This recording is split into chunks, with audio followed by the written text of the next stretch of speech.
तो ये बड़ा सुंदर भवन दिखा, वहां पर कुछ और शोभा थी। सुंदरम भवनम त्वेकमपश्यन् मारुतात्मज आसिद्यतः पुनर्भिन्नम हरि मंदिर अद्भुतम। यहाँ मंदिर शब्द जो है वो देवालय के लिए आया। हरि मंदिर तह भिन्न बनावा, अन्य मंदिर जो यहाँ पर सुप्यते वाला नहीं स्तूयते वाला भाव लगेगा।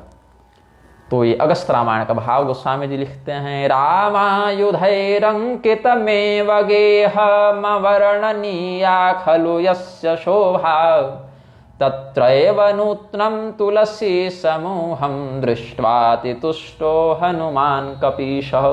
इसी बात को गोस्वामी जी कहते हैं, रामायुध अंकित गृह शोभा बरनि न जाय नव तुलसी का वृंदतः देख हरस कपिराई। भगवान श्री रामचंद्र जी के आयुधों से अंकित वह दिव्य घर, दिव्य सुंदर आलय जो विभीषण जी का था। अभी पता तो नहीं है किसका है, अभी तो चिंतन ही चल रहा है। आप लोग तो जान ही रहे हैं किसका है, क्योंकि पढ़ चुके हैं इस विषय को। सुंदरकांड तो बहुत प्रसिद्ध ग्रंथ है, चाहे वाल्मीकि जी वाला सुंदरकांड उठाएं, चाहे गोस्वामी जी वाला उठाएं, चाहे अध्यात्म रामायण का उठाएं। तो हनुमान जी ने देखा कि बड़े सुंदर घर है, और गृहणाति धान्यादिकम जीवनार्थम यस्मिन् निति गृहम, ऐसा कहते हैं। जहाँ पर जीवन यापन करने के लिए व्यक्ति निवास करे, धन धान्य आदि का संग्रह करे, वह गृह होता है। तो ये गृह कैसा है? ये गृह केवल गृह नहीं है, ये हरि मंदिर वाला गृह है। मतलब यहाँ पर इसके अधिपति भगवान हरि हैं। यहाँ जो मंदिर है वो दशानन मंदिर नहीं है, ये हरि मंदिर है। मतलब पूरी लंका में केवल यही एक ऐसा स्थान है जहाँ रावण का आधिपत्य नहीं है। तो किसका है भाई? यहाँ पर भगवान का धनुष बाण इत्यादि अंकित है, रामायुध अंकित गृह। और रामायुध में केवल धनुष बाण ही नहीं आएंगे, धनुष बाण तो प्रधान है। हाँ, सन्नद्ध कवची खड़गी चाप बाण धरोइवा, खड़ग भी भगवान का आयुध है, गदा में भी भगवान की स्थिति है, चक्र भी भगवान का है। तो ऐसे बहुत से आयुध हैं जिसमें रामायुध शब्द से धनुष बाण प्रधान है, शेष अंगीभूत है। सामने तुलसी का सुंदर नया नया एकदम बगीचा लगा हुआ है। तो हनुमान जी को बड़ी प्रसन्नता हुई और संदेह भी हुआ कि लंका निशिचर निकर निवासा, यहाँ कहाँ सज्जन कर बासा।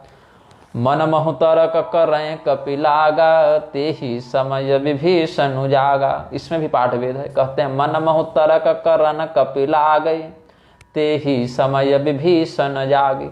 तो विभीषण जी जब उठे हैं प्रातः काल में तो राम राम ऐसा कहा है। आनंद रामायण में एक अनुशासन है, यहाँ पर श्री राम विजय मंत्र का उपदेश किया है। श्री रामचंद्र जी का जो विजय मंत्र है ना, श्री राम जय जय राम, तो ये श्री राम विजय मंत्र श्रुति में भी आया है। श्री राम रहस्योपनिषद में है शायद, या तारकोपनिषद में होगा, इन्हीं दोनों में से किसी एक में है श्री राम विजय मंत्र। और नारद पुराण में भी आया है, श्री शब्दम जय शब्दम च तद्विधा राम नामकम ऐसे करके, और श्री शब्द पूर्वम जय शब्द मध्यम ऐसे करके आनंद रामायण में आया है। तो वहां पर कहते हैं कि प्रातः काल उठकर 21 बार कम से कम श्री राम जय राम ऐसे कहना चाहिए।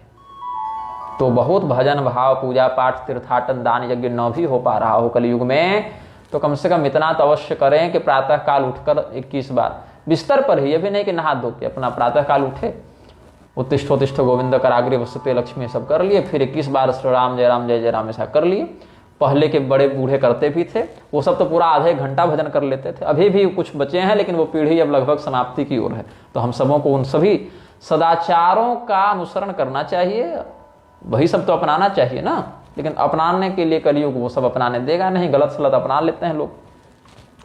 तो कलयुग जो है वो अपने प्रभाव को व्यक्त करता है कलयुग, और भगवत भक्ति को क्षीण करने का प्रयास करता है। तो प्रातः काल उठने के समय, या प्रातः काल भूल भी गया हो व्यक्ति, कम से कम दिन निरर्थक न जावे, तो रात को सोने के समय अपने सिरहाने ही एक लिख कर टांग दीजिए कि हाँ श्री राम विजय मंत्र का 21 बार पाठ करना है। वो जब दिखे तो एक बार स्मरण कर लीजिए, एक ही बार सही कर लीजिए, जब जब दिखे एक बार श्री राम जय राम कर लीजिए। तो चलते फिरते कुछ नहीं तो भगवान का स्मरण होगा तो अच्छा ही होगा। हरिर हरति पापानि दुष्ट चित्तेरपि स्मृतः, कौन जाने अजामिल के समान यदा नारायणा इति जगाद चतुरक्षरम के चक्कर में अपना भी उद्धार भगवान कर दें। तो हानि इसमें कुछ है नहीं, लाभ ही लाभ है। तो इतना तो करना ही चाहिए व्यक्ति को। तो विभीषण जी भी श्री राम जय राम या राम राम ऐसा कहे तो राम राम ते ही सुमिरन कीन्हा, हृदय हरस कपि सज्जन चिन्हा। अब हनुमान जी ने जब राम राम सुना तो समझ गए कि यहाँ अवश्य कोई सज्जन रहता है। अभी तक कोई सज्जन नहीं मिला था, जितने मिले सब दुर्जन ही मिले लंका में। एक सत्संग भी हुआ लंकिनी से, तो लंका के बाहर ही हुआ ना, वो भी मुठभेड़ वाला सत्संग हो गया। यहाँ पर मुठभेड़ वाला सत्संग नहीं होना है। तो हनुमान जी देखे, अभी तो सुने राम राम बोल रहा है कोई व्यक्ति, और तुलसी का बगीचा लगाए हुए है, तुलसी का बिरवा लगाए हुए है, और अंकित है श्री रामायुध, राम नाम अंकित है, रामायुध अंकित है। तो ये हैं कौन और ये लंका में क्या कर रहे हैं?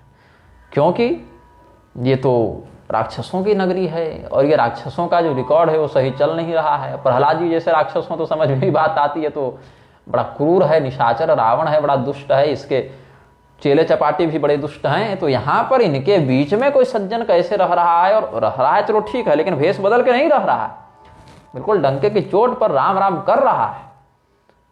ऐसा साहसी कौन है, ऐसा सज्जन कौन है? तो यही सन हठिक करि हम पहचाने, साधु ते हो इन कारज हानि। अभी तक तो हम किसी से मिले नहीं, लेकिन इनसे मिलेंगे। ये नहीं मिलना चाहे हमसे तब भी हम इनसे हठपूर्वक मिलेंगे, क्योंकि सज्जन पुरुष से भेंट करना ही चाहिए। सज्जन पुरुष से भेंट करने पर हानि नहीं होती है, काम बनता ही बनता है। लंका नगर्यां निवसन्ति राक्षसाः, क्वचेह वासः खलु सज्जनस्य वै।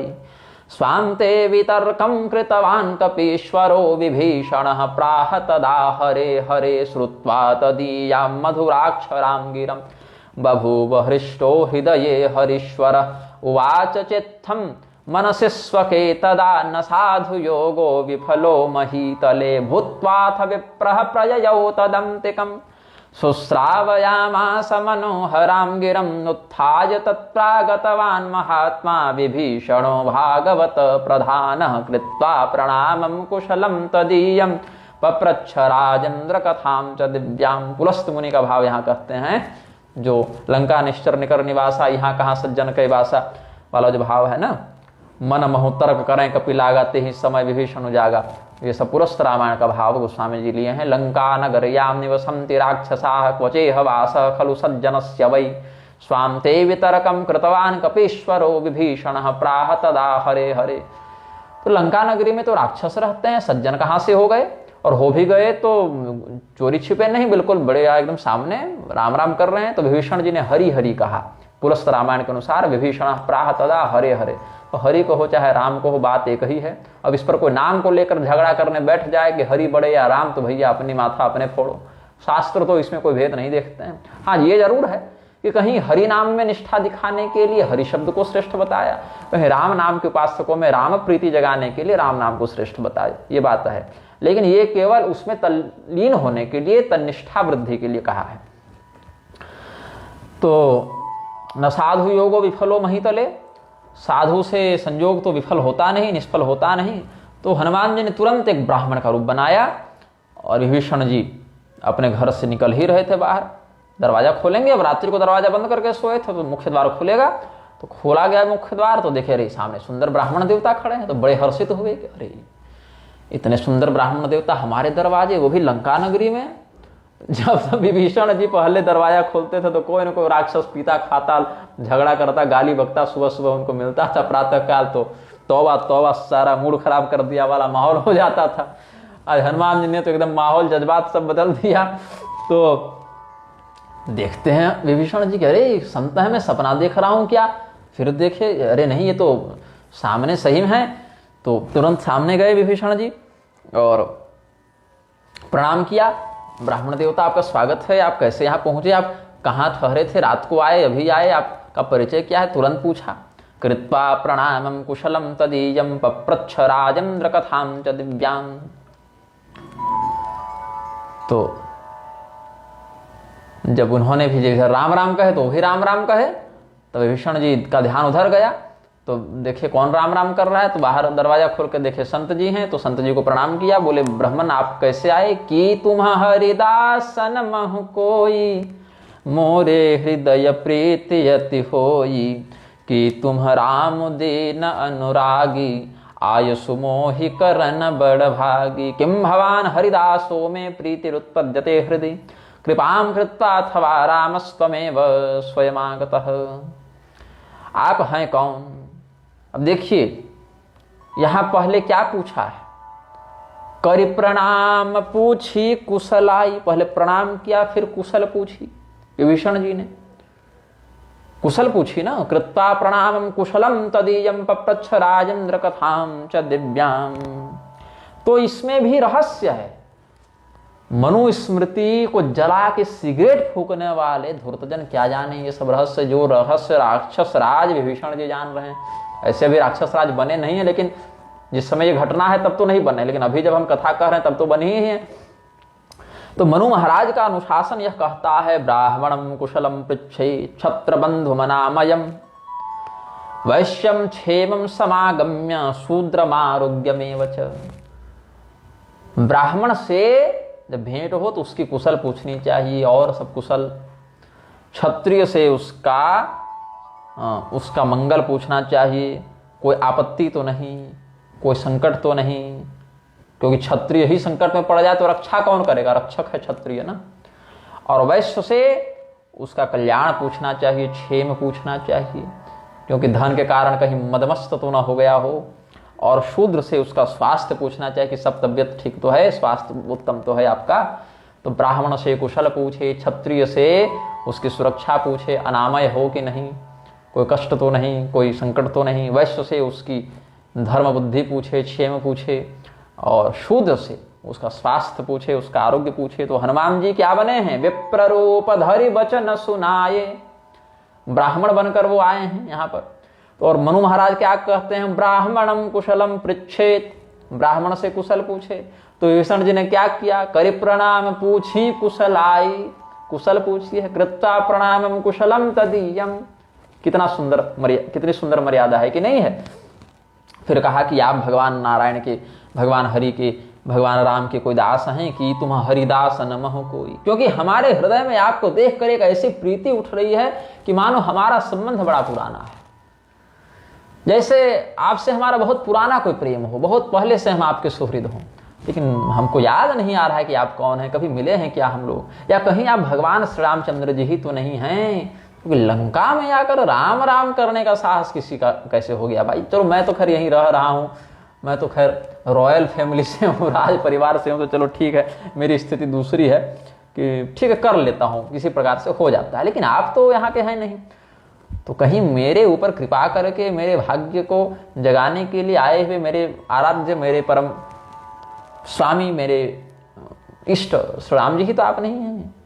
तदा श्री हनुमाना स्वकम नाम हरे कथाम श्रुत्वा विभीषणस्तुष्ट स्मारम स्मारम हरिर्गुणान। हनुमान जी ने कहा, नहीं नहीं महात्मन, मैं राम जी तो नहीं हूँ, मैं कहाँ श्री रामचंद्र जी होने चला, मैं तो उनका बहुत छोटा सा सेवक हूँ, मेरा नाम हनुमान है। और हनुमान नाम सुनते हनुमान, ऐसा सुनकर ही विभीषण जी के पूरे शरीर में रोमावली पुलकी, हमारी भी हो गई, विभीषण जी के शरीर में रोमावली पुलकी तो हो गई। सुनत युगल तन पुलक कमन मगन सुमेरे गुण ग्राम। भगवान के सद्गुणों का स्मरण करके, और हनुमान जी ने कथा बताई ही थी, तो वो सब सुनकर बड़ा प्रसन्न हुए। हनुमान जी के वचनों को सुनकर विभीषण जी प्रसन्न हुए और कहे कि आप जो पूछे हैं ना कि मैं कैसे यहाँ रहता हूँ, तो वह उत्तर अब सुनिए। जिस प्रकार से दांतों के बीच में जीभ रहती है, छोड़कर नहीं जा सकती, ना वहीं रहेगी, तो कई बार दांत जब चबाते हैं तो जीभ को काट देते हैं, लेकिन रहती तो जीभ दांतों के बीच में, थोड़ा कष्ट सह लेती है, लेकिन रहती वही है। वैसे ही हमारे यहाँ स्थिति है। कपिश्वरम प्राह मुदा महात्मा वसाम्यहम राक्षस वृंद मध्य जिह्वेव दंतावली मध्य गात्र वदामि किं वृत्तमतः स्वकीयम् दीनातिदीनं नितरामनाथं कदापि मां श्री रघुवंशनाथः सदा सनाथं करुणार्द्रदृष्ट्या करिष्यति इदं कथयद्रुतं त्वं। सुनहो पवन सुत रहनि हमारी जिमि दसन महूँ जीभ बिचारी तात कबहु मोहि जानि अनाथा करे हैं कृपा भानुकुल नाथा। हे पवन पुत्र, हे हनुमान जी, जैसे दांतों के मध्य जीव कष्ट पूर्वक सही लेकिन रह ही लेती है, वैसे ही हमारी स्थिति आप जानिए लंका में। मैं अनाथ हूँ, मेरा कोई नाथ नहीं है। मेरे नाथ तो रघुनाथ जी हैं, लेकिन वो अभी तक आए नहीं हैं। तो क्या सूर्यवंश को कृतार्थ करने वाले, सनाथ करने वाले श्री रघुनाथ जी हम जैसे दीनातिदीन अधम सेवक को अनाथ जानकर उसको भी सनाथ करेंगे? आप जल्दी बताइए हमको, क्योंकि देखिए मैं राक्षस कुल से हूं, तामस शरीर से कितना भजन हो पाएगा सो आप भी जान रहे हैं। ऊपर से भगवान के चरणों में वैसी प्रीति भी नहीं है जैसा होना चाहिए। तो भी लेकिन आज जो आपको हमने देख लिया अपने दरवाजे पर, बिल्कुल अनायास, बिल्कुल अकल्पित रूप से, बिल्कुल अहेतुक कृपा जो आपने हम पर कर दी है, तो यह समझ में आता है कि जब तक भगवान की कृपा नहीं हो तब तक संतों का दर्शन नहीं होता। तो संतों के दर्शन से हम यह अनुमान लगाते हैं, जैसे आकाश में धुआं उठता दिखे किसी पर्वत शिखर से, तो अनुमान प्रमाण से वहां अग्नि की उपस्थिति समझ में आती है। तो आपका दर्शन हुआ, इस अनुमान प्रमाण से हम समझ लेते हैं कि भगवान की कृपा तो हम पर है, कम से कम भगवान की कृपा दृष्टि मेरे ऊपर है, बिल्कुल रजिस्टर खाली नहीं है, कुछ है। तो अब आप बताइए कि आपका दर्शन हुआ, भगवान का कैसे होगा? तामसीयम तनुर्मे ही साधनम नहीं विद्यते, अद्याशा में समुत्पन्ना भवतो दर्शनात् ध्रुवम, श्री रामानुग्रहेण एव दर्शनम प्राप्तवान हम, सेवके प्रीतिरधिका श्री रामस्य विभीषण। हनुमान जी ने कहा कि आप अधम हैं तो हम कौन से तेज हैं भाई? अरे भाई हम भी अधम ही हैं, हम कौन से कुलीन हैं? बंदर हैं, चंचल हैं। अरे बंदर तो ऐसा होता है कि सुबह सुबह कोई उठकर बंदर का नाम ले ले तो उसको उस दिन का आहार न मिले। अब हम प्रातःकाल ही ये कथा सत्र प्रारंभ किए हैं, सोचे हैं कि 2 सत्र में कथा करूंगा। अब प्रातःकाल 3 घंटे और सायंकाल 3 घंटे, तो प्रातःकाल के सत्र में आप लोग सब हैं उपस्थित। आरती मंगल तो खैर हो ही गया है मंदिर में, पुजारी जी कर ही दिए। तो मैं कौन सा कुलीन हूँ भाई? मैं तो बंदर हूँ, मैं तो चंचल हूँ, हर प्रकार से मैं हीन हूँ। मेरे पास कोई साधन नहीं, कोई ज्ञान नहीं, कोई भक्ति नहीं। बल्कि बंदर तो ऐसा होता है कि प्रातःकाल मेरा नाम ले ले कोई तो दिन भर उसको भोजन न मिले, अपशगुन मानते हैं। अब इस चौपाई से भी बड़ा भ्रम फैलता है। लोग कहते हैं कि प्रातःकाल हनुमान जी का नाम मत लेना। हनुमान जी मतलब भगवान पवन पुत्र हनुमान जी का नाम मत लेना, क्योंकि वो अपने मुंह से अपने आप को कह रहे हैं कि मैं तो बड़ा ये हूँ, अधम हूँ। अरे भैया, तो हनुमान जी का मंदिर भी मत बनाओ, क्योंकि हनुमान जी तो बहुत कुछ कहे हैं विनम्रता दिखाने के लिए। एक में मंद मोह बस कुटिल हृदय अज्ञान, ये भी हनुमान जी कहे हैं। तो कौन सा भाव किस प्रकरण में किस उद्देश्य और अर्थ प्रकाशन के लिए कहा गया है उसको समझोगे तब ना। तो यहाँ पर भाव है कि एक सामान्य बंदर जो है, जिस प्रकार से उसका प्रातःकाल दर्शन कलहकारी होता है, अशुभ होता है, घर में झगड़ा हो जाएगा, रसोई नहीं बनेगी तो भोजन नहीं मिलेगा, इसीलिए बंदर को अशुभ कहा गया। लेकिन इसका अर्थ थोड़े कि हनुमान जी शुभ हो गए। हनुमान जी तो परम मंगलकारी हैं ना। हनुमान जी तो समस्त विघ्नों का अपहरण करने वाले हैं। वानर गीता में क्या कहा वानरों ने? पराशर संहिता में जो वानर गीता है उसमें क्या कहते हैं? कुतो दुर्दिनं वा कुतो भयोमवार, कुतो वैधृतस्तस्य भद्रा कथं वा, कुतो वा व्यतिपात दोषच्छुतं वा, हनुमत्पद ध्यान वीता शुभस्य। स्वामी विद्याभास्कर जी के साथ हम थे एक बार, तो मार्ग में चलते हुए बस निकले ही थे तो छींके, 3 बार छींके। तो एक बार छींके तो पश्येम सरदः शतम जीवेम सरदः शतम, ये सब ना सब कहा उन्होंने। 3 बार कहा, फिर 3 बार स्मरण किया, फिर कहा उन्होंने कि सरकार, सरकार तो उनका संबोधन ही है सबके लिए, ऐसे उनके मुख में ही रहता है संबोधन। तो सरकार ये तो अपशगुन हो गया, हमने 3 बार छींक दिया, अब क्या करें? तो हमको यही श्लोक स्मरण आ गया कि कुतो दुर्दिनं वा कुतो भौमवार, कुतो वैधृतिस्तस्य भद्रा कथं वा, कुतो वा व्यतिपात दोषच्छुतं वा, हनुमत्पद ध्यान वीता शुभस्य। मंगलवार को बड़ा अशुभ मानते हैं। मंगल बड़ा उग्र पाप ग्रह है, उस दृष्टि से कह रहा हूं। और भद्रा को, व्यतिपात को, वैधृति को और ये सब छींक इत्यादि को बड़ा अपशगुन मानते हैं। तो ये सब योग अगर आ जावे और कार्य करना अत्यंत आवश्यक हो और अपरिहार्य हो, वहां कोई विकल्प ही न बचे, तो हनुमान जी के चरणों का ध्यान करके उस दोष का शमन कर लिया जाता है। तो यही श्लोक हमको याद आ गया कि जो हनुमान जी के चरणों की शरण में सदैव रहता हो, उस व्यक्ति के लिए ये सब जो ज्योतिषीय दुर्योग हैं वो भी प्रभावी नहीं हो पाते, उसका शमन हो जाता है। तो भौमस्य वासरे पूजा कर्तव्या हनुमत प्रभो, ये विधान बताया। मंगलवार में हनुमान जी की पूजा करें ताकि मंगलवार का जो अशुभ प्रभाव है, अन्य समस्त दिन शनिवार से भी अधिक दुष्प्रभावी मंगलवार हो जाता है। हनुमान जी ने उसको जब कब्जे में लिया न गया, तुम्हारा प्रभाव हम देखते हैं, तो मंगलवार भी मंगलायतन बन गया, अपने नाम को चरितार्थ करने वाला बन गया। और मंगलो मरकटानन, ये भी एक, जब ग्रहों का आप ध्यान पढ़ेंगे तो मंगलो मरकटानन, रेवती जी ने शाप दिया है मंगल को कि तुम बंदर के मुख के समान तुम्हारी आकृति हो जावे। तो इसीलिए वानराकृति हनुमान जी का जो है सो, मतलब रेवती तो बाद में बनी, वो पिछले जन्म में तो वारुणी देवी थी, तो वारुणी देवी ने शाप दिया था मंगल को कि तुम मरकट के समान, बंदर के समान आकृति वाले बन जाओ। जहां तक हमको लग रहा है गर्ग संहिता के बलभद्र खंड में ये वाला प्रसंग मिल जाना चाहिए, फिर भी एक बार आप देख लेंगे, मुझे लग रहा है मैंने वहीं पढ़ा है, गर्ग संहिता के बलभद्र खंड में, जहां वारुणी देवी का चरित्र वर्णित है। खंड में अगर ऊपर नीचे होगा तो क्षमा करेंगे, लेकिन मुझे लग रहा है कि वहीं है, अगर कहीं और होगा और मुझे मिलेगा तो बता दूंगा। तो हनुमान जी ने ऐसी विनम्रता दिखाई है अपनी कि हम जो हैं वो वानर हैं, और वानर कोई कुलीन थोड़ी होता, कोई ज्ञानी थोड़ी होता, कोई भक्त थोड़ी होता है।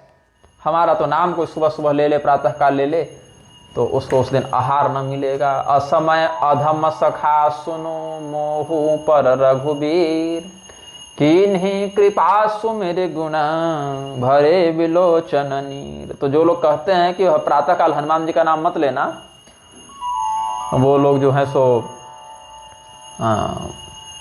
क्योंकि आहार नहीं मिलेगा, वो लोग ये सोचते क्यों नहीं हैं कि आनंद रामायण में जहां पर प्रातः स्मरणियों का वर्णन आया है, वहां पर हनुमान जी का भी चिरंजीवी श्रेणी में ही देख लीजिए ना, जहां प्रातः काल उठकर चिरंजीवियों का स्मरण करने का, तो अश्वत्थामा बलिर्व्यासो हनुमाश्च विभीषण कृपः परशुरामश्च सप्तैते चिरजीविनः सप्तैतान् संस्मरे नित्यं मार्कण्डेयमथाष्टमं जीवेद वर्षशतं साग्रमपमृत्युर्विवर्जितः या मपमृत्युर्विनश्यति, ये सब है ना। तो हनुमान जी का तो चिरंजीवी मंडल के अंतर्गत भी प्रातः स्मरणीय स्थान है। और हनुमान जी महाराज के अगर इस वचन को कहते हो कि प्रात ले जो नाम हमारा के चक्कर में जो भ्रम फैलाते हो, तो आगे तो यह भी कहा है कि असमय अधम सखा सुनो मोह पर रघुबीर। तो हनुमान जी क्या अधम हो गए? ऐसा नहीं है ना, कहते हैं ना हनुमान जी, सखे किम कुलीनो हरिश्चंचलो हम। आहा, बड़ा सुंदर है। कौन सा छंद है जी? भुजंग प्रयात लग रहा है, भुजंग प्रयात। सखे किंकुलीनो हरिश्चंचलो हम विहीनः परहि कर्मभिर्ब्रूहि भक्त तथापि दृशे चाधमे भक्त वन्द्योष्यकार्षित कृपां रामचंद्रो दयालु। हे मित्र, हे भक्त विभीषण जी, बताइए हम कौन से कुलीन हैं? हमने कौन से शुभ कर्म कर दिए? अरे हम तो उछल कूद करने वाले बंदर हैं। प्रातः काल स्मरण करने से भोजन मिलना कठिन हो जावे मनुष्यों को। ऐसे नीच के ऊपर, ऐसे अधम के ऊपर कृपा करके भक्त वंद्य भगवान श्री रामचंद्र जी ने जिसको जितना यश दे दिया, जिस पर कृपा कर दी, वो आप पर भी कृपा करेंगे। ऐसा कहते हुए हनुमान जी रो पड़े। जानत हूँ अस स्वामी बिसारी, फिरति का फिरत काहे न हो दुखारी। फिर हित काहे न हो दुखारी, यहाँ पाठ भेद था इसलिए भ्रम हुआ। यही विधि कहत राम गुण ग्रामा, पावा अनिर्वाच्य विश्रामा। जानन्तश्चापि विस्मृत्य राम में तादृशं प्रभुं, भ्रमन्ति ये भवेयुस्ते कथं नो दुःख भागिनः। इत्थं राम गुणग्रामं कथयन्ताबुभावपि, अनिर्वाच्यं च विश्रामं प्रापतुः कपिराक्षसौ। ऐसे कृपालु भगवान के स्वभाव को, जो प्रत्यक्ष स्वभाव है, ऐसा नहीं कि कोई रहस्य की बात है, छिपी हुई बात है। भगवान की कृपा तो प्रत्यक्ष ही अनुभूत हो जाती है। तो भगवान की कृपा को ऐसा जानकर समझकर समाज में ऐसे अनेकानेक उदाहरणों को देखकर भी कोई व्यक्ति अगर भगवान का स्मरण न करे, उनकी शरण में न रहे, भगवत विमुख हो जावे, तो ऐसे व्यक्ति को तो जीवन भर दुखी रहना पड़ेगा, सदैव दुखी रहना पड़ेगा। ऐसा भगवान का शील, कारुण्य, ये सब वर्णित करते हुए वानर श्रेष्ठ हनुमान जी और राक्षस श्रेष्ठ विभीषण का कुछ काल व्यतीत हुआ। फिर विभीषण जी ने हनुमान जी को सारी बात कही कि देखिए इधर तो कुछ मामला अलग चल रहा है।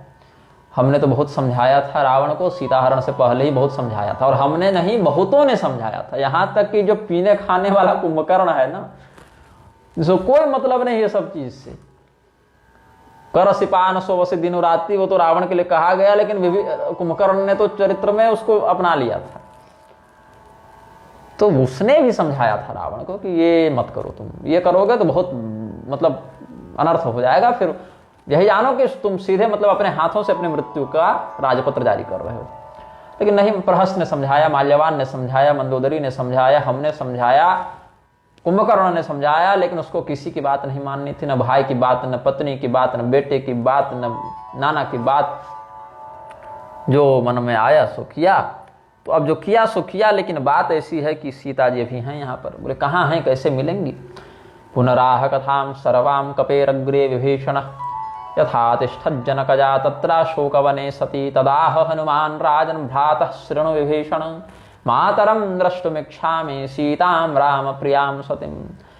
भगवती सीता जी कैसी हैं, राम प्रिया जानकी जी साध्वी सीता जी कैसी हैं, ऐसा जब पूछा है, मैं भगवती सीता जी का मैया का दर्शन करना चाहता हूँ, हे भाई आप मुझे उनका पता बता दें। विभीषण जी ने कहा अशोक वाटिका चले जाइए, ऐसे ऐसे रास्ता है, चले जाइएगा, अशोक वाटिका में ही सीता जी आपको मिलेंगी।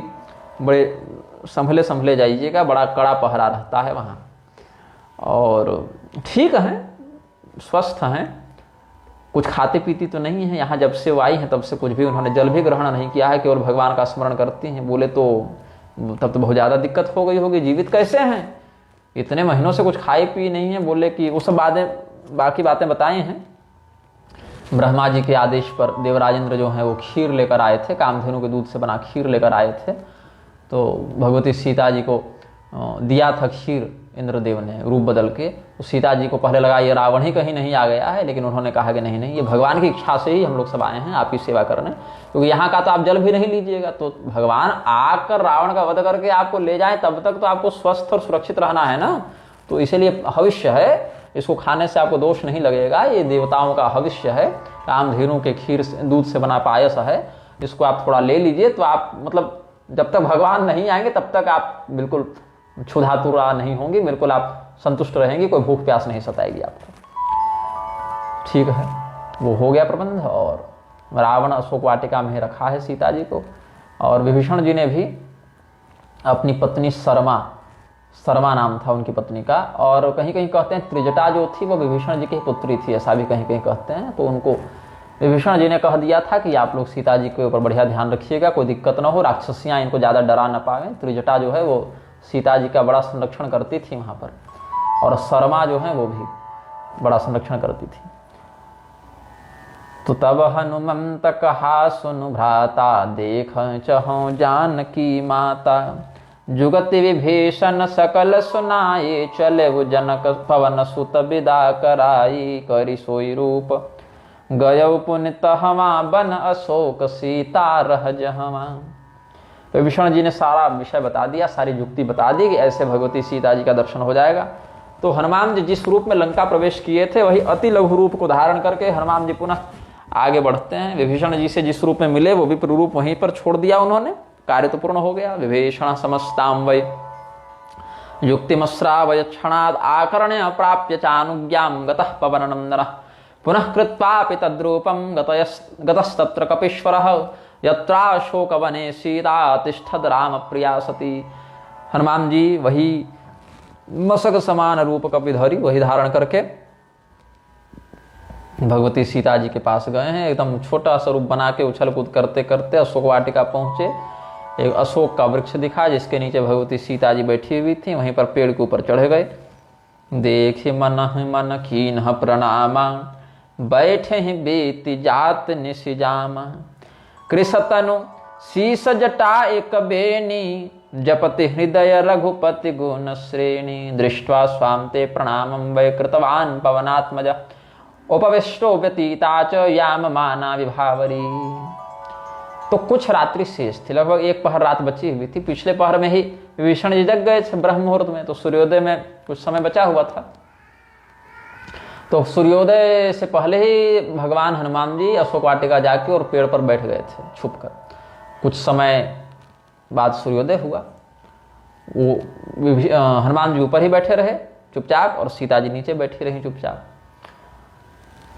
तो एक वेणीम कृशाम दीनाम मलिनाम वरधारिणीम भूमौ शयानाम शोचंतीम राम रामेति भाषिणीम। एक ही वेणी थी, बहुत दीनहीन स्थिति थी, माथा झुकाई हुई थी और उनके वस्त्र भी मैले लग रहे थे। यद्यपि अनुसुईया जी ने जो दिव्य वस्त्र दिए थे वो कभी मैले नहीं होते थे, लेकिन वस्त्र को धारण करने वाला प्रसन्न रहे तभी तो वस्त्र भी तेजस्वी लगेंगे ना। भगवती सीता जी जो हैं वो राख में छिपी अग्नि के समान है ना, तेजस्विता तो है उनमें, लेकिन राम वियोग का जो कष्ट है वो उनके ऊपर उनके तेज स्वरूप को छिपा रहा है। पृथ्वी पर ही पड़ी हुई थी, राम राम कह रही थी। निज पद नयन दिए मन राम कमल पद राम चरण महलीन। कमल पदलीन और चरण महलीन है, पाठ वेद है। परम दुखी भा पवन सुत देख जानकी दीन। सीता जी अपने चरणों की ओर देख रही थी और स्मरण भगवान के चरणों का कर रही थी, मतलब माथा झुकाए हुए थी। भगवती सीता जी की ये स्थिति देखकर पवन पुत्र जी को बड़ा कष्ट हुआ, लगा कि बस खत्म ही कर दें पूरी लंका, समाप्त कर दें रावण के राज्य को और सीता जी को यहाँ से भगवान के पास जाकर सौंप दें। कोई प्रपंच ही न रहे, कोई समस्या ही न रहे, इतना युद्ध कौन लड़े, हम अकेले ही सब कुछ समाप्त कर दें। दत्ते स्वपादयोर नेत्रे रामांघ्रौ लयतां गतं मनोभवत् कपिर दुःखी दीनां सीतां विलोक्य च।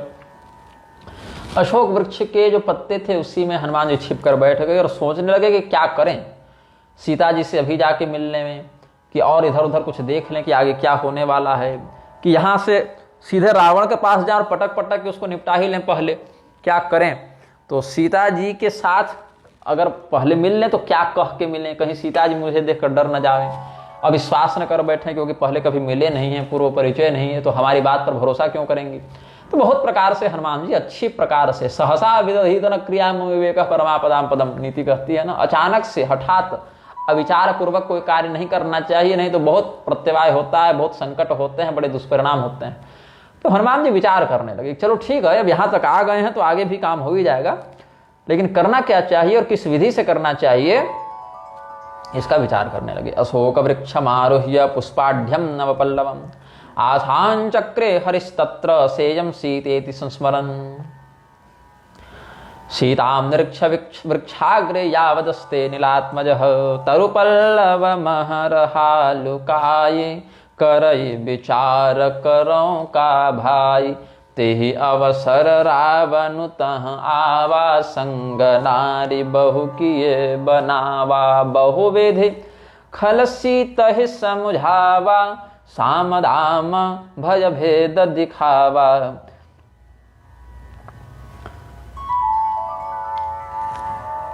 कह रावण सुन सुमुखि सयानी मंदोदरी आदि सब रानी तब अनुचरि करऊं पन मोरा एक बार बिलोक मम ओरा। स्त्रीभिः परिवृतस्तत्र रावणस्तावदागतः आगत्य सीतां प्राहाथ प्रेमां भज कामुकं भूषिता तव वैदेही त्यज रामगतं मनः। उसी समय भेरी नाद होने लगा, शंखनाद होने लगा। हनुमान जी और सतर्क हो गए कि क्या हो रहा है, कोई आ रहा है क्या इधर। तो दूर से देखा कि काले पहाड़ के समान रावण आ रहा है। अच्छा, रावण जो है उसके 20 भुजा और 10 माथे जो है ना वो ऐच्छिक थे। तो सदैव रावण जो है वो 20 भुजा और 10 हाथ से युक्त नहीं रहता था, वो जब चाहता तो वैसा बन जाता था। ट्रांजिशन कहते हैं ना, ट्रांजिशन हो जाता था उसका, रूपांतरण हो जाता था उसका। और शयन के समय, विश्राम के समय और ऐसे सामान्य स्थिति में वो एक माथा और 2 हाथ जैसा था, वैसा ही रहता था। 10 मुख और विंश भुज वो जो था विशेष पराक्रम को, रौद्र रूप को या प्रभाव दिखाने के लिए कर लेता था। तो फिर भी काले पहाड़ के समान दिखता हुआ रावण, सोने के बिल्कुल मुकुट, ऐसा लगता था जैसे सोने काले पहाड़ के ऊपर आग जल रही हो रात्रि को। तो बिल्कुल बाजूबंद और अंगद वलय कंकण मणिबंध केयूर ग्रैवेय ये सबसे युक्त होकर रावण, राक्षस राज रावण काले पहाड़ के समान आया है। और सीता जी के पास आए तो सीता जी ने मुंह फेर लिया उसको देखकर। बहुत सी स्त्रियां उसके साथ थी, मंदोदरी इत्यादि सब स्त्रियां उसके साथ थी। वो रोज आता था एक बार हाजिरी लगाने, रोज एक बार फार्म भर देता था, प्रपोजल एक बार रख देता था रोज। कहा कि भाई सीते, तुम तो जनक नंदिनी हो, जनक जी के महल में तुम रहती थी, और तुम्हारा विवाह देखो ना किस अभागे के साथ हो गया कि तुमको राजमहल का सुख भी नहीं मिला, जंगल आना पड़ा। लेकिन अब कोई बात नहीं, अब तुम हमारे यहाँ हो, तुम इस संपूर्ण लंका नगरी का राज्य भोगो, और भी जिस जिस लोक में रहने की इच्छा हो रख सकती हो, सारे देवता अपने गुलाम हैं। तो साम दाम दंड भेद सब दिखाया, नहीं करोगे तो मार दूंगा, काट दूंगा, सब कहा। लेकिन सीता जी का मन तो डिगेगा नहीं। सीता जी के पातिव्रत्य के ही आश्रय से तो स्त्रियां पातिव्रत्य की शिक्षा लेती। तो मुझ कामातुर रावण को स्वीकार करो और उस वनवासी राम को भूल जाओ। ऐसा जब रावण ने कहा, मैं अपनी समस्त मंदोदरी आदि रानियों को तुम्हारी सेविका बना दूंगा, तुमको अपनी पटरानी बना लूंगा, एक बार मेरी ओर प्रणय दृष्टि से देख लो। मम यसित केशाम ते त्रैलोक्य प्रवर स्त्रियः तास्ताम संप्रचरिष्यन्ति श्रियम अप्सरसो यथा। ऐसा जब कह दिया कि जैसे लक्ष्मी देवी की सेवा बड़ी बड़ी अप्सराएं करती हैं, वैसे अगर तुम मेरी पत्नी बन जाओ तो तुम्हारी सेवा मंदोदरी इत्यादि सब करेंगे। ऐसा जब कहा है तो रावणस्य वच श्रुत्वा सीता मर्ष समन्विता वाचाधो मुखी भूत्वा निधाय तृणमंतरे। रावण के इस वचन को सुनकर सीता जी का खून खौल उठा, लगा इसको खत्म कर दें, समाप्त कर दें, क्या करें। तो रावण की ओर भगवती सीता जी ने मुख तो घुमाया, लेकिन सीधे नहीं देखा, एक तिनके को बीच में रख लिया, ओट कर लिया, तृण को सामने रख लिया। इसमें एक नारद जी का वचन स्मरण आ रहा है, नावलोक्यादिश स्वैरम नावलोक्य परोजन विलासैरवलोक्यम स्यात् पत्युरानन पंकजम। इच्छानुसार स्वैरिणी बुद्धि से, कामातुरा दृष्टि से पतिव्रता स्त्रियों को इधर उधर अन्य दिशाओं की ओर या परपुरुष की ओर नहीं देखना चाहिए। यदि वह भाव बन ही जावे तो अपने पति के मुख की ओर कामातुर दृष्टि से, प्रणय दृष्टि से देखे। अगर पति उपलब्ध न हो तो नेत्र बंद करके हृदय से उसका स्मरण कर ले, लेकिन परपुरुष को कभी भी विलास दृष्टि से अवलोकन न करे। तो सीता जी ने तृण को धारण करके सामने रख के और कहना प्रारंभ किया है, तृण धरि ओट कहती वैदेही सुमिरी अवधपति परम स्नेही। क्या कहते हैं, अरे रावण, दशमुख रावण, प्रकाश सूर्य में भी है और प्रकाश जुगनू में भी है, लेकिन कमलिनी जो है वो सूर्य के प्रकाश से खिलती है। जुगनू कितने भी चमक जावे, करोड़ों करोड़ जुगनू चमक जावे, लेकिन कमल नहीं खिलता, कमलिनी नहीं खिलती। अपि खद्योत भाषापि समुन्मीलति पद्मिनी। क्या जुगनू के चमकने से पद्मिनी खिल सकती है? असमन समुझ कहती जानकी खल सुधि नहीं रघुबीर बाण की। सठ सुने हरियान सिमोहे अधम निलज्ज लाज नहीं तो ही। राघवाद बिभ्यतानूनम भिक्षु रूपम त्वया धृतम। तुम मुझे कहते हो वनवासी राम को छोड़ दो, अरे वही वनवासी राम से तुम इतने डरते थे ना कि भगवान जब आश्रम में नहीं थे। अरे भगवान छोड़ो, उनके छोटे भाई भी आश्रम में नहीं थे। भगवान से छोड़ो, उनके छोटे भाई से भिड़ने की तुम्हारी औकात नहीं है। तब तुम भिखारी का रूप धारण करके आए, साधु का रूप धारण करके, भिक्षुक का रूप धारण करके आए। वहां भी अपने वास्तविक रूप में आने का साहस नहीं हुआ, पाखंड का आश्रय लिया। और राघवाद बिभ्यताम नूनम भिक्षु रूपम त्वया धृतम रहिते राघवाभ्याम तो शुनि व हविरध्वरे। और जैसे सूर्य यज्ञ मंडप में प्रवेश करके कोई कुत्ता हविष्य चाट कर भाग जावे, वैसे ही हृतवान सिमाम नीच तत्फलम प्राप्त से चिरात। हे नीच, अरे अधम, अरे निर्लज, लज्जा तो आ नहीं रही होगी तुमको, रोज मुंह उठा के आ जाते हो मेरे पास और वही बकवास सुनाते हो मैं इतना बड़ा पराक्रमी हूं, ये हो वो हूं। इतने पराक्रमी थे तो लड़के लाते, मुझे समझ में बात आती कि हाँ भाई तुम पराक्रमी हो, लड़के विजय प्राप्त किए। लेकिन ये जो तुमने चोरी करके मुझे यहाँ लाया है, उसका फल जो है तुमको बहुत जल्दी मिलेगा। आप ही सुने खद्योत सम राम ही भानु समान। परुष वचन सुन काढ़ से बोला अति खिसियान। अब सबके सामने रावण की जो सुबह सुबह एकदम गर्मा गर्म ताजा ताजा बेइज्जती हुई सीता जी के द्वारा, गर्मा गर्म जो अपमान हुआ, रावण का बड़ा क्रोध हुआ उसको। अरे सबके सामने हमको ऐसे कह दिया, उस वनवासी राम को सूर्य कह दिया, मुझे जुगनू कह दिया, इसको छोड़ूंगा नहीं। तुरंत तलवार निकाला, धमकाना भी पड़ेगा ना, नहीं तो कल को 10 लोग और कहेंगे। भौकाल टाइट करना था इसको। श्रुत्वा रक्षः पते क्रुद्धो जानक्याः परुषाक्षरम वाक्यम क्रोध समाविष्टः खड्गमुद्यम्य सत्वरः। अच्छा, बहुत बड़ा चालबाज था ये, बहुत बड़ा चालबाज था। पूरे आप उपलब्ध प्रामाणिक राम कथानकों का दर्शन करेंगे तो समझ में आएगा, सीता हरण से पहले ही रावण जो है जानता था कि राम जी हैं भगवान। खरदूषण जब मरे तो वो समझ गया कि नहीं नहीं, ये सिग्नल, ये चैनल दूसरा लग गया है, इस बार खरदूषण सीधे भगवान से, तिनको मारे बिनु भगवंता। लेकिन भगवान का भजन तो तामस देह से होगा नहीं, तो हट करके वैर करना पड़ेगा, तो रावण जानता था।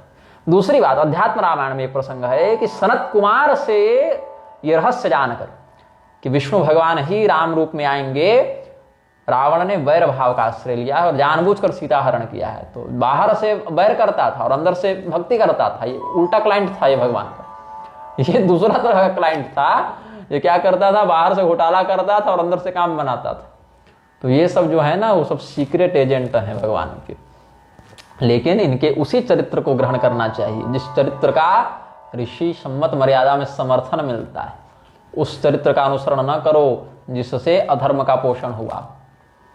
इसीलिए रावण के चरित्र को अनुकरणीय नहीं बताया गया।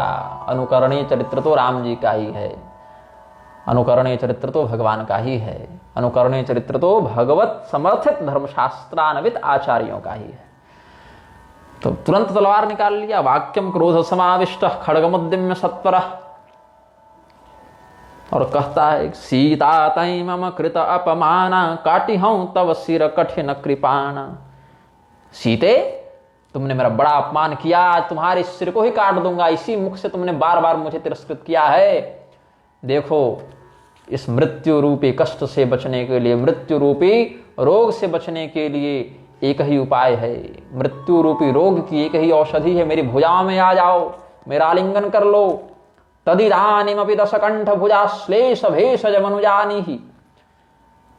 मेरे दशकंठ के, दशानन के ये जो भुजाएं हैं, उस भुजाओं का आलिंगन ही तुम्हें मृत्यु रूपी रोग की औषधि दे सकता है। ऐसा जब रावण ने कहा, सीता जी का एकदम और क्रोध बढ़ गया। हनुमान जी तो ऐसा लगा, हनुमान जी की आज बस थप्पड़ मार के रावण को समाप्त कर देंगे।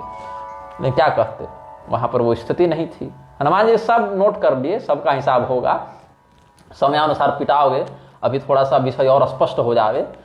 नाहित सपदि मानु मम बानी सुमुखी होत न तु जीवन हानि। तब सीता जी ने जब ये सुना ना, तदिदानीमपि दशकंठ भुजा श्लेष भेषज मनुजानी, तो उत्तर दिया है विरम विरम रक्ष किम मुधा जल्पितेन स्पृशति नहि मदीयं कंठ सीमानमन्यः रघुपति भुजदंडादुत्पल श्याम कांतेर दशमुख भवदीया निष्कृपाद वा कृपाणात्। अरे रावण, ठहर जा, चुप हो जा और मत बोल। जैसे रावण ने कहा ना कि इन भुजाओं का आलिंगन कर लो, इस वाक्य को पूरा नहीं कर पाया कि सीता जी ने कहा चुप हो जा, बकवास मत कर। बहुत बकवास करके क्या लाभ होगा, आलिंगन तो मुझे करना है लेकिन तुम्हारी भुजाओं का नहीं। मेरे इस कंठ की सीमा में अगर कोई घेरा बनाएगा तो भगवान श्री रामचंद्र जी के नील कमल के समान सुकोमल नीलांब श्यामल कोमलांगम वाला जो है, वह श्री राम जी का भुजदंड ही मेरे कंठों के ऊपर आवृत होगा। तुम्हारा हाथ कभी नहीं इधर आ सकता है। अगर तुम मुझे छूना ही चाहते हो तो तुम्हारी तलवार ही मुझे छू सकती है, मतलब माथा काट दो, जो कि तुम धमकी दे ही रहे हो रोज। तो यदि तुम मेरा स्पर्श ही करना चाहता है तो इसी तलवार से मेरा स्पर्श कर, मतलब मुझे मार ही डाल। लेकिन भगवान के अतिरिक्त मैं किसी और की हो जाऊं ऐसा तो सोच भी मत, मतलब बोलने की बात बहुत दूर है, ऐसी कल्पना भी तुम मत कर। श्याम सरोज दाम सम सुंदर प्रभु भुज करि कर सम दश कंधर सो भुज कंठ की तव असि घोरा सुनु सठ अस प्रवान पन मोरा। चंद्रहास हर मम परितापम रघुपति विरह अनल संजातम शीतल निशित बहसि बरधारा कह सीता हरु मम दुख भारा। चंद्रहास हर में परितापम रामचंद्र विरहानल जातम त्वं हि कांत जेत मौक्तिक चूर्णम धारया वहसि शीतलमंभ। इसी का है भाव। हे चंद्रहास खड्ग, जो रावण को शिव जी ने दिया है दिव्यास्त्र है वह ना, उस दिव्यास्त्र को प्रणाम करते हुए सीता जी कहती, हे चंद्रहास, मेरे श्री राम वियोग रूपी कष्ट का हरण कर लो। जो कोई व्यक्ति बहुत ज्यादा तप रहा हो गर्मी से, तो चांदनी जो रात्रि की शीतल छाया है वो उसको शांति देती है। उसी प्रकार से भगवान श्री रामचंद्र जी का जो विरहानल है, विरहाग्नि है, वो हमें जला रही है। तुम मतलब मेरा वध करके मेरे उस कष्ट को दूर करो। तुम्हारी यह जो धार है बड़ी शीतल है, बड़ी ठंडी है, बड़ी चमक है तुम्हारी इस धार में, उसी से हमारे कष्ट को दूर करो। जब सीता जी ने ऐसा कहा रावण को, तो रावण बड़े क्रोध से सीता जी को मारने के लिए दौड़ा है। तब तक मंदोदरी ने तुरंत हाथ पकड़ लिया, कहा नहीं नहीं नहीं नहीं, बाल घनाश कृत घनाश्च विशुद्धानपि धर्मतः शरणागत हंत्रेश्च स्त्री हंत्रेश्च न संवसेत। मनु महाराज कहते हैं, बालक को मारने वाला, शरणागत को मारने वाला या परोपकारी को मारने वाला, विशुद्ध धर्म पर स्थित लोगों को मारने वाला और स्त्री को मारने वाला और ये सब कृतघ्न व्यक्ति, ये सब के साथ संसर्ग नहीं करना चाहिए। अब रावण था भले दुष्ट राक्षस, लेकिन नीति का पालन करेगा नहीं तो समाज में जो छवि है, जो ब्रांड वैल्यू है, वो बिगड़ेगी ना। इसीलिए हंतुम जनकराजस्य तनयाम ताम्रलोचनाम, सीता जी के नेत्र तांबे के समान लाल हो गए थे भगवान के वियोग से, रावण के कठोर वचनों को सुनकर कष्ट से और क्रोध से। भगवती सीता जी के और वो भी रही थे तो नेत्र लाल लाल हो गए थे। तो जनक जी की ऐसी पुत्री जिनके नेत्र तपाए हुए तांबे के समान लाल हो गए हैं, उनको मारने से रावण का हाथ रोक लिया। किसने? मंदोदरी ने। मंदोदरी निवार्याह पतिम पति हिते रता, पति के हित में रत रहने वाले मंदोदरी ने रोक लिया और कहा, त्यजे नाम मानुषिम दीनाम दुखिताम कृपणाम कृशाम देव गंधर्वनागानाम बह्व्यः सन्ति वरांगना त्वामेव वरयन्त्युच्चैर मद मत्त विलोचना ततो ब्रविद्दशग्रीवो राक्षसीर्विकृतानना यथा मे वशगा सीता भविष्यति सकामना तथा एतद्ध्वं परितं तर्जना हरणादिभिः। कहे से सकल निशिचरिन्ह बोलाई सीता ही बहुविधि त्रास हो जाई मास दिवस मह कहा न माना तो मैं मारब काढ़ी कृपाना। मंदोदरी ने हाथ पकड़ा, बोले महाराज यदि आपको बहुत अधिक कामातुर होना मोह कामातुर हो गए हैं, कामवेग आ रहा है, तो बहुत से देवताओं की, गंधर्वों की, नागों की स्त्रियां आपके अधिकार में हैं जो स्वयं आपके प्रति प्रेम का निवेदन करना चाहती हैं, आपके प्रति काम मोहित दृष्टि से देख रही हैं। हम भी हैं, तो हम सबों का उपभोग करें, आप रमण करें, सीता को छोड़ दें, जाने दें। और जो आप में अनुरक्ता नहीं है, ऐसी स्त्री से रमण करने पर, बलपूर्वक रमण करने पर भी अभिष्ट सुख की प्राप्ति नहीं होती है, क्योंकि रति सुख का चरम तो तभी प्राप्त होता है जब दोनों समान रूप से अनुरक्त हों। तो आपके ऊपर अनुरक्त होने वाली बहुत सी स्त्रियां आपको मिल जाएंगी, महल में ही बहुत सी हैं, देव कन्या, गंधर्व कन्या, नाग कन्या, आप उनका उपभोग करें, इसको छोड़ दें, नीति विरुद्ध हो जाएगा मारना। रावण ने कहा ठीक है तुम कह रही हो तो छोड़ देता हूं इसे, लेकिन सुन लो, 1 महीना 1 मास के अंदर यदि इसने मेरी बात नहीं मानी, अब चाहे तुम जैसे मनवाओ, डांट कर मनवाओ, प्रेम से मनवाओ, पीट कर मनवाओ, पैर हाथ जोड़कर मनवाओ, जैसे मनवाओ, 1 महीना में हमको ये परिणाम चाहिए कि सीता मेरे पास पत्नी भाव से है, और अगर नहीं है तो इसको मार देंगे, खा जाएंगे, सीधी बात। बहुत समय खराब किए हम इसके चक्कर में, मार डालूंगा, स्पष्ट जिसको कहते हैं ना कंपनी अल्टीमेटम, रावण दे दिया। अब हनुमान जी सुन लिए, हाँ 1 महीना मतलब अब गया रावण, महीना 2 महीना से अधिक का मेहमान नहीं, 1 महीना से पहले हनुमान जी को भगवान श्री रामचंद्र जी को यहाँ पहुंचा देना है। तो यथा में वशगा सीता भविष्यति सकामना, अरे राक्षसियों पहरा बढ़ा दो और बड़ी बड़ी विकराल स्वरूप वाले राक्षसियों को भेजो यहाँ पर, इसको डांटो, डराओ, धमकाओ, लोभ दो, सम्मोहित करो, मारण मन कुछ करो, ये अपने को चाहिए और 1 महीने में चाहिए, नहीं मिली तो मार देंगे। रावण ने ऐसा स्पष्ट कह दिया। भय भवन गजऊ दशकम धर यहाँ पिशाचिन वृंद सीत ही त्रास दिखावही धरहि रूप बहुमंद। रावण चला गया और पिशाचिनियों ने घेर लिया, हा हा हु ही सब शुरू हो गया रावण के सामने ही। जाते जाते रावण ने सारा प्रबंध कर दिया। रावण देखा हाँ ठीक है, ऐसे ही डराना इसको, बात नहीं मानेगी। लंका के राजा को लंका में ही बैठकर गाली दे रही है, देखता हूं कब तक इसका धैर्य साथ देता है, नहीं तो 1 महीने के बाद मार देंगे। गते तस्मिन् समाज जगमुर भयाय प्रतिमैथिलीम राक्षस्यो रावण प्रीत्यै क्रूरम चोचुरलम वचः।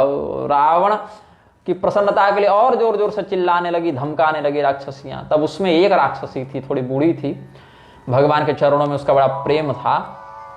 तो त्रिजटा नाम राक्षसी एका राम चरण रति निपुण विवेका। सबन ही बोली सुनाय से सपना से तहि से करहु हितपना। एवं ताम भीषयन्ती स्ता राक्षसीर विकृतान्ना निवार्य त्रिजटा वृद्धा राक्षसी वाक्यम अब्रवीत। उन सभी डांटती डपटती राक्षसियों को रोककर एक बूढ़ी राक्षसी त्रिजटा ने सबको रोका। बोले रुको, महाराज चले गए ना, अब क्या डरा रही है? जहां अपनी स्वामी भक्ति दिखानी थी सो दिखा ली, महाराज रावण देखने तो आ नहीं रहे, शांत रहो, कुछ और कारण है, सीता जी की शरण में रहो, तुम समझ नहीं रही हो अभी। ये तुम्हारे महाराज जो बवंडर किए हैं ना, जो बीजारोपण किए, वो जब बम फटेगा तो सब लपेटे में आओगे। तो श्री वचन भूषण में जो लक्ष्मी जी का त्रिविशेष वर्णित है, उसमें स्वकृपा प्रकाशनार्थम का जो भाव व्यक्त किए कि सीता जी का भगवान से पहला वियोग क्यों हुआ? जब रावण ने हरण किया, पहला वियोग हुआ तो क्यों हुआ? इसीलिए हुआ क्योंकि अपनी कृपा को वो प्रकाशित कर सके।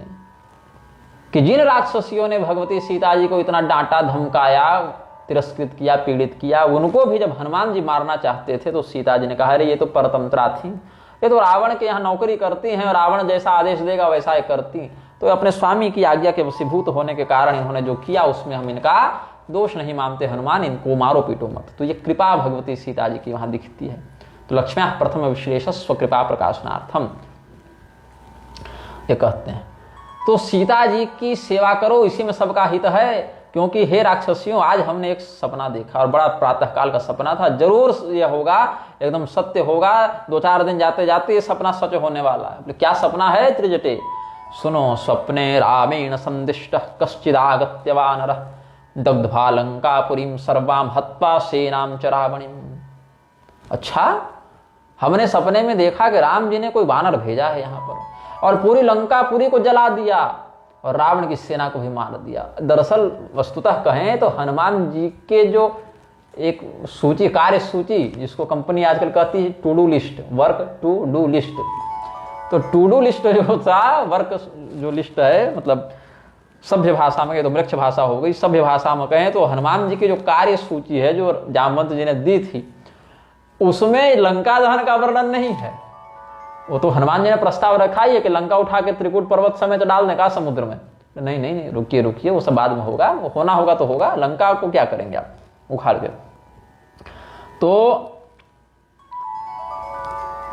सपने बानर लंका जारी जातु धान से ना सब मारी। ये जब कहा त्रिजटा ने कि हमने सपने में देखा है कि राम जी के द्वारा भेजा गया कोई वानर राक्षसों की सेना का संहार कर रहा है, लंका को जला रहा है, हनुमान जी बोले अब तो अधिकार बन गया, यहाँ स्वप्न का फलादेश लगा देंगे, हम शकुन शास्त्र लगा देंगे कि हम थोड़े किए हैं, वो सपना देखी थी, तो प्रातःकाल का सपना सच कर दिए हम, क्या दिक्कत है, वही होना था। तो उतना हनुमान जी अपने मन में बैठा लिए कि अब तो थोड़ा करना पड़ेगा, कुछ हाथ सफाई करनी पड़ेगी। और क्या देखा? तो खर आरूढ़ नगन दस सीसा मुंडित सिर खंडित भुज बीसाए विधिशो दक्षिण दिश जाई लंका मनहु विभीषण पाई नगर फिरी रघुबीर दोहाई तब प्रभु सीतहि बोली पठाई रथेन खर युक्तेन रक्तमाल्यानुलेपनः प्रस्थितो दक्षिणामाशां प्रविष्टः करदमं हृदम। रावण को हमने माथा मुंडाकर, माथा कटा हुआ है, हाथ कटे हुए हैं, माथा भी मुंडा हुआ है और गधे पर बैठा हुआ है और नग्न अवस्था में लाल फूलमाला ये सब पहन के दक्षिण दिशा की ओर जा रहा है। ये सब मृत्यु सूचक स्वप्न होते हैं। स्वप्न संचार शास्त्र में ये सबको मृत्यु सूचक कहा गया है। और लंका का राजा कौन बन गए? विभीषण जी लंका के राजा बन गए। हनुमान जी बोले बहुत बढ़िया, विभीषण जी ही लंका के राजा होने योग्य हैं। इतनी सुंदर नगरी का ऐसा शीलवान राजा होना चाहिए ना। और फिर पूरे नगर में श्री राम जी की जय जयकार होने लगी। सीता जी को भगवान ने आदरपूर्वक बुलाया। ये सब सपना हमने देखा है और 2-4 दिन जाते जाते ये सब सपना धीरे धीरे सच होने लगेगा। जब सभी राक्षसियों ने ये सुना, विभीषणायाधिपत्यम दत्वा सीताम शुभाननाम अंके निधाय स्वपुरम गमिष्यति न संशयः त्रिजटाया वच श्रुत्वा भीतास्ता राक्षस स्त्रियः। राक्षसों की स्त्रियां सब डर गईं और जनक सुता के चरण ही परी, सीता जी को प्रणाम किया, भाग गई वहां से। तो जहाँ तहाँ गई सकल तब सीता कर मन सोच, मास दिवस बीते मोहि मारिहि निशिचर पोच। यत्र तत्र गतास्तर्वा चिन्तयामास जानकी, स्वाम ते मासे व्यतीते वै माम हनिष्यति रावण। जब इधर उधर भाग गई राक्षसियां तो सीता जी बड़ी चिंता में पड़ गई कि रावण ने 1 ही महीना का समय दिया है और ये बड़ा दुष्ट है, बड़ा क्रूर है, बड़ा निर्लज्ज है, ये मार ही डालेगा हमको। अगर 1 महीना में भगवान नहीं आए तो मार ही डालेगा। तो 1 महीना तक और श्री राम विरह क्यों सहें, आज ही मर जाते हैं, कम से कम 1 महीना तो विरह सहने से बच जाएंगे। तो त्रिजटासन बोली कर जोरी, मातु विपत्ति संगिनी तय मोरी, तजो देह करु बेगी उपाय, दुसह बिरहु अब नहीं सही जाई, आनि काठ रचुचिता बनाई, मातु अनल पुनि देहि लगाई, सत्य करहि मम प्रीति सयानी, सुनय को श्रवण शूल मम बानी, इदानी मेव मरणम केनोपाये न मे भवेत्। हे माता, हे त्रिजटे, हमारे इस संकट में आप ही एक मेरे साथ हैं खड़ी, जो हमेशा मुझे माता के समान यहाँ पर लालन पालन कर रही हैं। अब आप ही मुझे ये उपाय बताइए कि मेरा ये शरीर छूटेगा कैसे, ये जो वियोग है वो सहन नहीं होता, और कौन इस दुष्ट की ये सब बकवास रोज जो एकदम कान में लगता है कि भाला डाल दे रहा है, बहुत दर्द होता है सब सुनकर, कौन ये सब सुने। आप ऐसा कीजिए, चिता बनाइए, हमको वहीं पर आप आग लगाकर नष्ट कर दीजिए। सीता जी के ऐसे वचनों को सुनकर त्रिजटा ने पैर पकड़े, बोले कि अरे 1 महीना अगर रावण ने तुमको समय दिया है तो मान लो कि उसका विपरीत समय स्वयं प्रारंभ हो गया, 1 महीना जाते जाते उसका स्वयं संहार होने लगेगा या हो जाएगा। अब देखो, अब अभी कहाँ से हम ये रात को तुमको, अब पूरा सूर्योदय नहीं हुआ था मान लीजिए, तो निशिन अनल मिलु सुन सुकुमारी, अस कहि सो निज भवन सिधारी। अब कहाँ अभी तुमको इस समय आग ला कर दें। ठीक है, अभी 1 महीना है ना, 1 महीना तुम जीवित रहोगी तब तो भगवान भी आएंगे ना रावण को मारने, और सपना हमने देखा ही है, सब हो जाएगा, बता ही दिया हमने तुमको, तो सगुन सब ठीक हैं। और ये जो 1 महीने का समय दिया, ये मूर्ख स्वयं अपनी मृत्यु का समय निश्चित कर रहा है। वजह श्रुत्वा गृहीत्वांघ्रि त्रिजटा ताम बोधयत्, प्रतापम रामचंद्रस्य बलम चाश्रावयद्यस। कि भगवान के बल पर भरोसा है कि नहीं, भगवान के महात्म्य पर, भगवान के पराक्रम पर भरोसा है कि नहीं, भगवान की शरणागत वत्सलता पर भरोसा है कि नहीं, विश्वास है कि नहीं। तो भगवान जब शरणागत वत्सल हैं और तुम भगवान की शरण में हो तो भरोसा रखो, विश्वास रखो, सब मंगलमय होगा। अब कहां से तुमको अग्नि ला कर दें। सुकुमारी शृणुत्तम वै निशिनाग्निर्मिलिष्यति, इत्युक्त्वा रामचंद्रम सा स्मरन्ति स्वगृहं गता। तो भगवान का स्मरण करती हुई देवी त्रिजटा भी अपने घर चली गई। कहब सीता विधि भा प्रतिकूला, मिलहिन पावक मिटहिन सूला, देखियत प्रगट गगन अंगारा, अवनिन आवत एक उतारा। भगवती सीता जी कहती हैं कि हर प्रकार से विधाता मेरे प्रतिकूल हो गए हैं, क्या मरने के लिए आग मांग रहे हैं, वो भी दुर्लभ, न आग मिलेगी, न हम मरेंगे, न ये कष्ट हटेगा। देखो ना आकाश में कितने तारे हैं, ये सब दहकते हुए अग्निपिंड ही तो हैं। एक आध तारा मेरे ही माथे पर आकर गिर जावे, कोई छोटा मोटा उल्का पिंड ही आकर गिर जावे, हम मर जाए यहीं पर। आह सीता पुनर्वाक्यम प्रतिकूलो भवद विधि, न मिलिष्यति वह निर्वय मच्छूलम च न यास्यति, दृश्यते प्रकटम वह निराकाशे वनिमंडले, आगच्छति न चैकापि तारा दुःख हरि मम। पावकमय शशि स्रवतन आगे, मानहु मोहि जानि हत भागी, सोमप्यग्निमयो वह्निं मन्ये हमिति वर्षति, वियोग व्याकुला नैव ज्ञात्वा माम हत भागिनी। ये चंद्रमा तो यद्यपि अमृतमयी किरणों से युक्त है, किंतु इसके किरण भी मुझे अग्नि के ही समान जला रहे हैं, कष्ट दे रहे हैं, क्योंकि पति वियोग में चंद्रमा के शीतल किरण भी कष्ट देने लग जाते हैं। लेकिन ये वास्तविक आग नहीं बरसाकर मेरे शरीर को नष्ट करेगा, ये केवल उन अमृतमय किरणों का वियोगजन्य ताप मुझे देगा। हे अशोक, तुम्हारा नाम तो अशोक है, अशोक शोक का हरण करता है। सत्यनामा भवाशोक अशोक शोकनाशन, विशोकाम कुरु माम क्षिप्रम अशोक प्रियदर्शन। हे प्रियदर्शन अशोक, आप मुझे सच में अशोक कर दें, मेरे शोक का नाश कर दें। ये तुम्हारे जो कोमल कोमल पत्ते हैं जो लाल लाल चमक रहे हैं ना, लालिमा रहती है ना कोमल पत्तों में, आम का पत्ता, अशोक का पत्ता कोमल हो, नया नया पल्लव हो तो लाल लाल दिखता है, वही अग्नि के समान मेरे ऊपर पड़कर मुझे मार डाले। सुनहि विनय मम बिटप अशोका, सत्य नाम करु हरु मम शोका। नूतन किसलय अनल समाना, देहि अगनि जनि करहि निदाना। देखे परम विरहाकुल सीता, सोछन कपिहि कलप सम बीता।